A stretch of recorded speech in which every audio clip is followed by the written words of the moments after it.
யாரு காரணம் இல்ல. நான் பொதுவான ஒரே ஒரு விஷயம், நாங்க கேட்ட இடத்துக்கு கொடுத்திருக்கலாம்ல. மக்கள் அதிகமா கூடுவாங்க, மக்களும் இட வசதியோட இருக்கணும், தலைவரும் வந்து பாக்கணும்.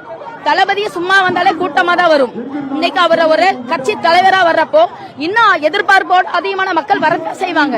அப்ப தகுதியான இடத்தை கொடுத்திருக்கலாம்ல. மற்ற கட்சிக்குள்ள நீங்க எல்லா இடத்துக்கு எவ்வளவு பெரிய இடத்தை கொடுக்கறீங்க.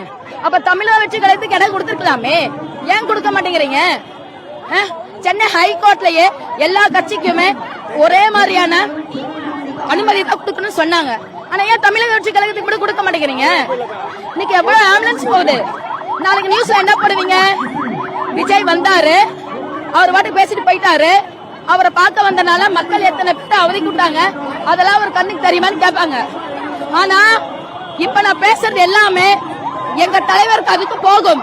அவர் இதுக்கு தக்க பதிலடி கொடுப்பார்.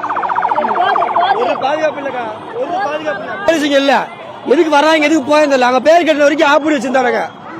தலைவர் அதுக்கப்புறம் எப்படி பேர் கட்ட எப்படி ஆளு சொல்ல வந்துச்சு. எல்லாருமே அத்தனை உள்ள வரானுங்க. ஒரு ஆம்புலன்ஸுக்கு அப்புறம் தான் எல்லாரும் பிரச்சனை ஆச்சு. எல்லாமே ஒரு நிக்க உள்ள ஒரு ஆம்புலன்ஸ் உள்ள இல்ல. என்ன பண்றானுங்க ஒருத்தனும்?